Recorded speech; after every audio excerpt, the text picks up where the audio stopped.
माढा शहरात भारतीय स्वाभिमानी संघ BBS या शहरातील संघटनेच्या वतीने मार्च महिन्यात जन्मलेल्या महान थोर व्यक्ती व संत या सर्वांचे एकत्रित स्मृती दिनाचा कार्यक्रम दिनांक 15/3/2026 रोजी शहरातील छत्रपती शिवाजी महाराज चौक माढा येथे सायंकाळी 7 वाजता साजरा करण्यात आला.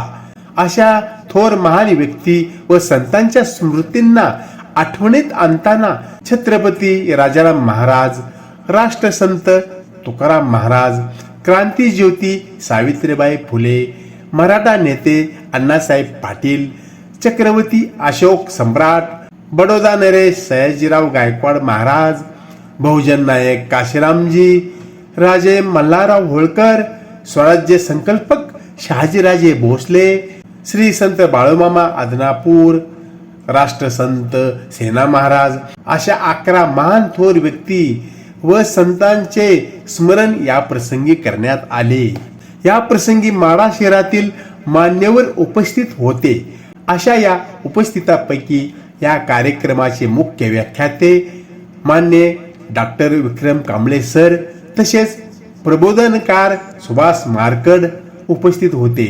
तसेच या शहरातील मान्यवरांपैकी मान्य दादासाहेब साठे, माढा नगर पंचायतीच्या सभापती मान्य रेश्मा सुधीर लंकेश्वर, नगरसेविका सौ वंदना मिलिंद लंकेश्वर, नगरसेविका सौ निर्मला रमेश थोरात, कॉन्ट्रॅक्टर आजनाथ आप्पा राऊत, रमेश थोरात साहेब, तसेच नगरसेवक सचिन साबळे साहेब, मान्य सुधीर लंकेश्वर साहेब, सज्जनराव रावडे साहेब, माढा शिवसेनेचे मान्य सुरेश भांगे, समाजसेवक किरण पवार, नगरसेवक दिनेश गाडेकर, माजी नगराध्यक्ष मान्य गंगाराम पवार, वंचित बहुजन आघाडीचे माढा तालुक्याचे अध्यक्ष मान्य बाबासाहेब ओहोळ, कॉन्ट्रॅक्टर शिवाजी माने साहेब, शिवसेनेचे रामभाऊ पवार साहेब, रामभाऊ भांगे, पत्रकार राजाभाऊ खंडाळगे साहेब, तसेच राजकीय विश्लेषक मोतीलाल सुतार इत्यादी मान्यवर व शहरातील बहुसंख्य लोक हजर होते. अशा वरील मान्यवरांचे स्वागत या कार्यक्रमाचे संयोजक मान्य प्रकाश लंकेश्वर साहेब यांनी पुष्पगुच्छ देऊन केले. तसेच वरील मान्यवरांपैकी 11 व्यक्तींनी 11 थोर महान व्यक्ती व संतांच्या फोटोला पुष्पहार घालून व फुले वाहून त्यांचे स्मरण केले. त्यानंतरच नियोजित कार्यक्रमाची सुरुवात करण्यात आली. अशा या कार्यक्रमाचे समालोचन अमर लंकेश्वर यांनी केले. तसेच या कार्यक्रमाचे प्रास्ताविक हे मान्य अशोक माने साहेब यांनी केले. तसेच या कार्यक्रमाची सर्व व्यवस्था व देखरेख ही मान्य लक्ष्मण संभाजी लंकेश्वर साहेब यांनी पाहिली. तरी या नियोजित कार्यक्रमानुसार प्रबोधन सुभाष मारकर यांनी केले. तसेच या कार्यक्रमाचे संयोजक माननीय प्रकाश लंकेश्वर साहेब यांनी सर्वांचे स्वागत केले व आपले थोडक्यात मनोगत व्यक्त केले. त्यानंतर या कार्यक्रमाचे मुख्य व्याख्याते मान्य डॉक्टर विक्रम कांबळे अहिल्यानगर यांचे मार्गदर्शनपर वरील महान थोर व्यक्ती व संतांचे बद्दल, त्यांचे कार्याबद्दल कार्य उद्गार व त्यांचे कार्यांची ओळख करून पुरोगामी विचारसरणीचे विचार मांडण्यात आले. आणि जयंती आहे अशा सर्व महापुरुषांचा आपण एकत्रित कार्यक्रम ठेवलेला आहे. आतापर्यंत आपण पाहिलेलं असेल की आपण म्हणजे प्रगल्भ होण्याऐवजी महापुरुषांना किंवा महानायकांना किंवा संतांना आपल्या जातीमध्ये सीमित करण्याचे एक स्पर्धा लागल्यासारखं जाते. म्हणून ही प्रथा बदलली पाहिजे, त्या परंपरेला छेद दिला पाहिजे. आणि हे जे सगळे मानवमुक्तीचं आंदोलन करणारे नेते, महानायक, महानायिका आणि संत आहेत, त्यांचं एकत्रितरित्या आणि सामुदायिकरित्या वर्तन केलं पाहिजे आणि त्यांचा विचार सगळ्यापर्यंत पोहोचवला पाहिजे अशी मानसिकता ठेवून भारतीय स्वाभिमानी संघाने या देशामध्ये नव्यानं पायंडा रुजू केलेला किंवा पाडत आहे. आणि यासाठी आपण सर्व उपस्थित आहात. आपल्या सर्वांचं स्वागत करतो. भारतीय स्वाभिमानी हे संसदेमध्ये 25 नोव्हेंबर 1949 साली दिलेलं आहे. भारतीय संविधान सादर करताना आणि त्याच्यानंतर 26 जानेवारीला ते स्वीकृत करण्यात आलेलं आहे. आणि आम्ही सगळ्यांनी मिळून भारतीय लोक आहेत. परंतु राजकारणामध्ये बाबासाहेबांचं म्हणणं आहे की विभूती पूजा जो हा प्रकार आहे आध्यात्मिक, त्याच्यामध्ये विभूती पूजा असेल तर आपली आत्मिक उन्नती होऊ शकते, पण राजकारणामध्ये जर विभूती पूजा केली तर आपला सत्यानाश होतो किंवा ती व्यक्ती हुकुमशाहीच्या प्रवृत्तीकडे वळते. म्हणून हा धोक्याचा इशारा दिलेला होता. आज काय परिस्थिती आहे? आज कुणी कुणाचं ऐकायला तयार नाही राजकारणामध्ये. एकेकाळी या देशामध्ये जसा विचार जर आपण केला तर मित्रप्रेम आपल्या पाड्यातल्या आपल्या सगळ्या लोकांना माहित आहे. काय माहित आहे मित्रप्रेम म्हणजे? बाबळगावमधले एक सरपंच असणारे माननीय विलासरावजी देशमुख महाराष्ट्राच्या मुख्यमंत्रीपदापर्यंत इतकंच नाही तर केंद्रीय मंत्रिपदापर्यंत त्यांनी मदत मागलेले होते. आम्ही कशासाठी आमच्या प्रतिनिधींचा सत्कार करू इच्छितो की त्याच्या पाठीमागे ही भावना आहे की तुम्ही इथपर्यंत सीमित राहू नका, तुमच्या पंखाला बळ द्या आणि दिल्लीपर्यंत गेलं पाहिजे, ही मानसिकता आहे. आणि जर ही मानसिकता आपण स्वीकृत केली तर आजचा कार्यक्रम आपण साध्य केला असं होईल. आणि या अनुषंगाने भारतीय स्वाभिमानी संघ विचार प्रवृत्त लोकांना करण्यासाठी कटिबद्ध राहील अशी अपेक्षा व्यक्त करतो आणि थांबतो. सर्व महापुरुषांना परत एकदा म्हणतो. झेंडा सुद्धा म्हणायला लागला, पण आमच्या लोकांना अजून लाजा वाटत नाही. बाबासाहेबांच्या महापुरुषांची आम्ही जयंती साजरी करतो, विचार कधी समाजामध्ये पसरवायचा प्रयत्न करत नाही, विचार कधी पेरायचा प्रयत्न करत नाही. विचार ही क्रांती घडवून आणणारी गोष्ट आहे. आणि म्हणून आज या ठिकाणी बाबासाहेब आंबेडकरांचं जे संविधान आहे या संविधानाच्या संदर्भामध्ये काही चर्चा करण्यासाठी या प्रबोधन मालेचं आपण या ठिकाणी आयोजित केलेलं आहे. डॉक्टर बाबासाहेब आंबेडकरांचे 3 उद्देश होते. पहिला उद्देश या देशातली अस्पृश्यता नष्ट करणे, दुसरे या देशातील बहुजन समाजाला राज्यकर्ती जमात बनवणे, आणि तिसरा समता, एकता, बंधुत्व आणि न्यायाच्या आधारावर नव समाजाची निर्मिती करणे. याच्यापेक्षा बाबासाहेबांचे उद्देश वेगळे नव्हते. बाबासाहेबांनी अस्पृश्यतेसाठी अनेक प्रयत्न केले. या देशाची राज्यकर्ती जमात बनण्यासाठी बाबासाहेबांनी खूप मोठे प्रयत्न केले. आमच्या हाडक्या समाजात घर नसलेल्या समाजामध्ये बाबासाहेबांनी जाऊन भाषणं केली आणि सांगितलं, अरे जा घराच्या भिंतीवर लिहा, या देशाची राज्यकर्ती जमात तुम्हाला बनायची. लोक विचार करायला लागले, आम्हाला साध्या भिंती नाहीत, वर छत नाही, आणि या देशाच्या राज्यकर्ती जमात बनायचं, भिंतीवर कसं लिहायचं, कुठून लिहायचं? लोकांनी आधी घरं बांधायला सुरुवात केली. पाया सुरू केला, त्याच्यावर भिंती आल्या, त्याच्यावर छत आलं आणि सुंदर प्रकारचं घर निर्माण झालं. आणि मग घरावरील लोकांना या देशाची राज्यकर्ती जमात आम्हाला बनायची. पण आज ही राज्यकर्ती जमात जी आहे ती वेगवेगळ्या पक्षामध्ये विखरलेली दिसायला लागलेली आहे, वेगवेगळ्या गटातटात विखरलेली दिसायला लागलेली आहे, वेगवेगळ्या पक्षात विखरलेली दिसायला लागलेली आहे. आणि म्हणून मी नेहमी म्हणत असतो, मी 52 पत्ते पिसले हो, मला 4-4 गुलाम दिसले हो पक्षामध्ये. हर एक पक्षाचा माणूस आज दुसऱ्याच्या दावणीला, दुसऱ्याची हाजी करताना दिसत आहे. मला खासदारकी मिळते का, आमदारकी मिळते का, कोणतं पद मिळतंय का, यासाठी उभा आहे.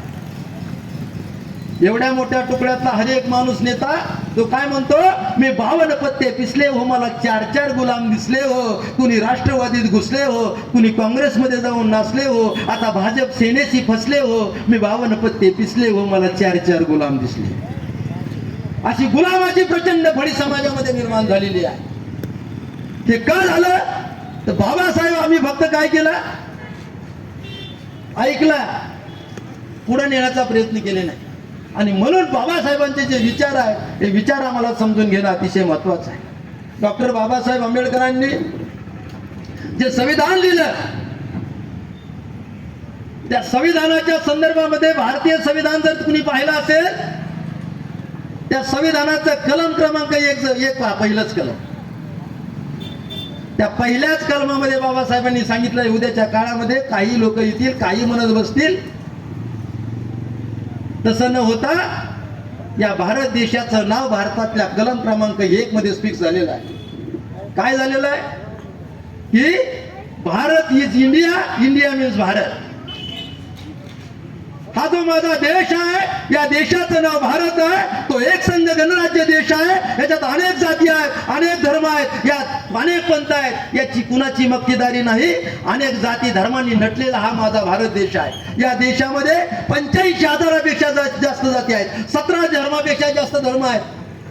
म्हणून ही कुणाची मक्तेदारी न राहता, कोणत्याही एका जातीचा न राहता तो समुदायाचा आहे. आणि म्हणून बाबासाहेबांनी घटनेच्या एक कलमामध्ये सांगितलं, उद्याच्या काळात काही भुरटे माणसं येतील, या देशाचं नाव बदलायचा प्रयत्न करतील किंवा तसा प्रचार करतील. म्हणून भारताची कलम क्रमांक 1 सांगतं की आपलं नाव हे काय आहे, भारत आहे.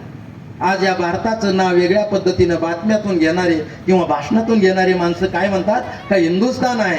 हा हिंदुस्थान भारतीय संविधानामध्ये नाही, साऱ्या लोकांचा हा भारत आहे, अनेक धर्माचा हा भारत आहे. आणि अशी ज्यावेळेस लोक बोलतात त्यावेळेस घटनेच्या विरोधात ही कृती करतात. ही माणसं जर घटनेच्या विरोधात कृती करत असतील तर घटनेच्या विरोधात कृती करणे म्हणजे राष्ट्रद्रोह आहे. अशा माणसावर गुन्हे दाखल केले पाहिजेत आणि या देशाच्या प्रधानमंत्र्यांनी केलं पाहिजे. पण प्रधानमंत्री सुद्धा आमचा तसाच बोलतो. म्हणजे भारतीय संविधान फक्त आज दिखावा म्हणून तुमच्या आत्म्यासमोर आहे. कलम जसं सांगतात तसं आम्ही बोलत नाही. आणि म्हणून बाबासाहेबांनी 1949ला 25 नोव्हेंबरला जे भाषण केलेलं आहे त्या भाषणामध्ये म्हणतात की मी या देशाचं जे संविधान निर्माण केलेलं आहे, हे संविधान काही एका दिवसात निर्माण नाही झालं. 2 वर्ष 11 महिने 18 दिवस या संविधानाला लागले. हे देशाचं जे संविधान निर्माण झालेलं आहे ते संविधान जर वाईट माणसाच्या हातात पडलं तर ते संविधान वाईट बनायला, लोकांची मानसिकता तयार करायला वेळ लागणार नाही.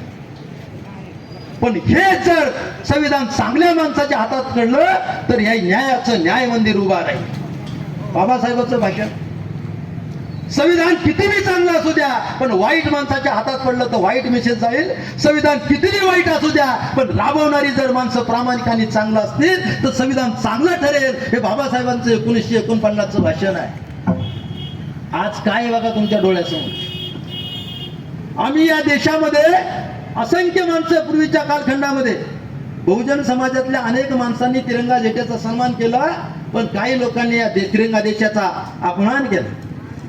अनेक वर्ष राष्ट्रीय स्वयंसेवक संघाच्या, आम्ही राष्ट्रीय स्वयंसेवक संघ म्हणत नाही, राष्ट्रीय षड्यंत्रकारी संघ असं म्हणतो, यांच्या इमारतीवर झेंडा कधी राबवला जात नसायचा. पण ज्यांना लावायची ज्यावेळेस वेळ आली त्यावेळेस त्यांनी अभियान राबवलं, घर घर तिरंगा.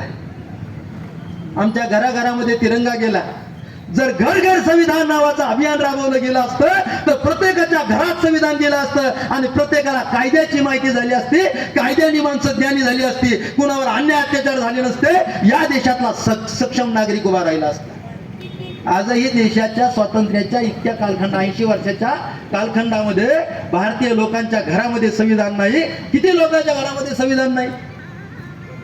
सकाळी एक सर्वे केला, त्याच्यामध्ये असा सर्वे आहे की भारत देशातल्या 70% लोकांना देश कशावर चालतो हे माहित नाही. राहिले किती? 30%. 30%मध्ये पुन्हा सर्वे झाला की हे संविधान 30%तल्या कुणी वाचलं. तर त्यात दुसरा सर्वे असा आला की 25% लोक म्हणले आम्ही फक्त पाहिलं, 5% म्हणले आम्ही वाचले. म्हणजे 5% लोक वाचणारी निघाली. पुन्हा त्या 5%मध्ये सर्वे झाला. त्या 5% लोकांमध्ये साळी माळी कोळी मारमाल चांभार डोरबंदी तेली कुणबी या देशामध्ये असणाऱ्या ओबीसीच्या 3743 जाती, अनुसूचित जातीच्या असणाऱ्या 2500 आणि एसटीच्या असणाऱ्या 1500पेक्षा जास्त जाती, म्हणजे जवळपास 6500 जाती. आणि या 6500 जातीमध्ये असणाऱ्या 12.5 कोटी जाती, जवळपास 75,000पेक्षा जास्त जाती. या सगळ्या जातीतल्या लोकांचा सर्वे ज्यावेळेस बाहेर आला तिथल्या फक्त या 75,000 जातीतल्या 1.5% लोकांना भारतीय संविधान वाचलं. 3.5% लोक जी या देशाचे संविधान वाचणारी आहेत, ती सिंडधारी आहेत, त्यांनी वाचलं आणि ठरवलं की जर संविधान राबवायचा प्रयत्न केला तर आपला सत्यानाश अटळ आहे. म्हणून या संविधानामध्ये घुसखोरी करायला सुरुवात केली. आमच्या बहुजन समाजातल्या माणसानं हे संविधान वाचलं पाहिजे. या संविधानाचं वाचून मार्गकरण करायचा प्रयत्न केला पाहिजे.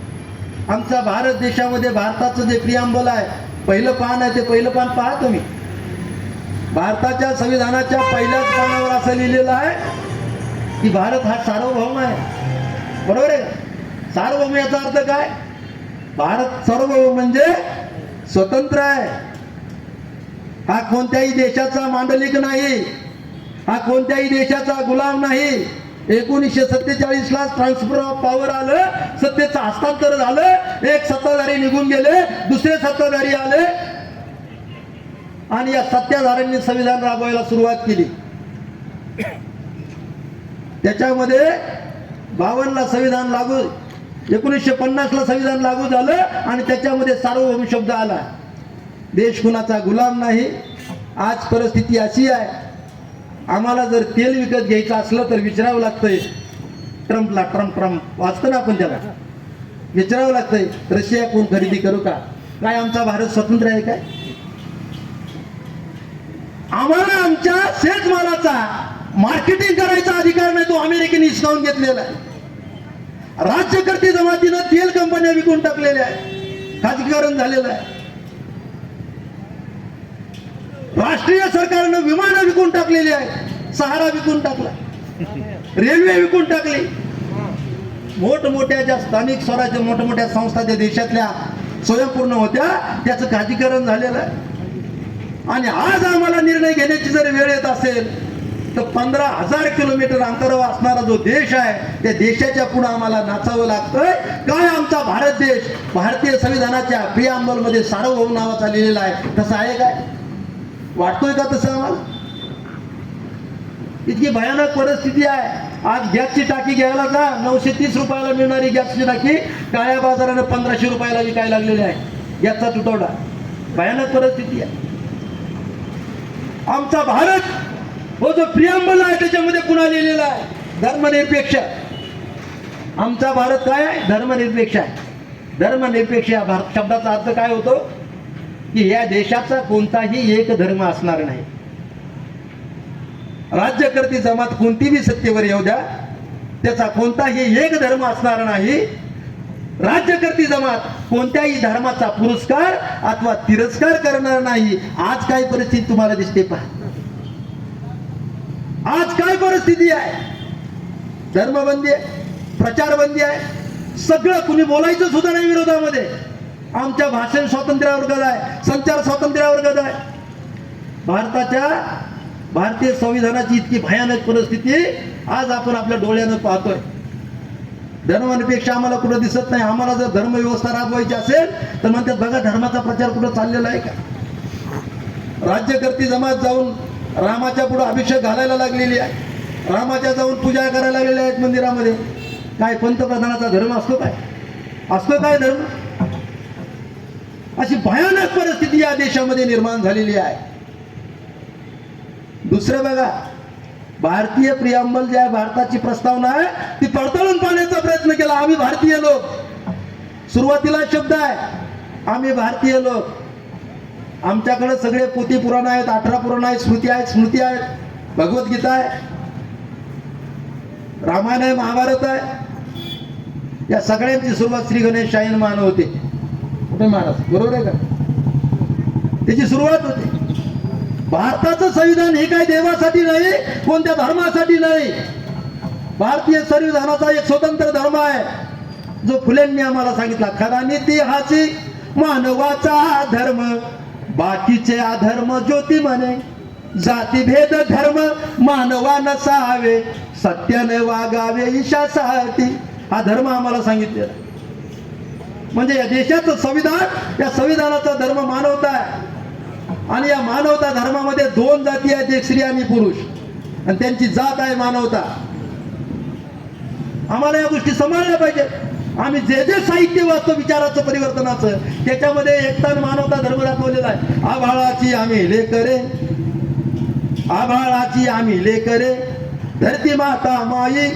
अरे जात वेगळी नाही आम्हाला, धर्म वेगळा नाही. आहे का?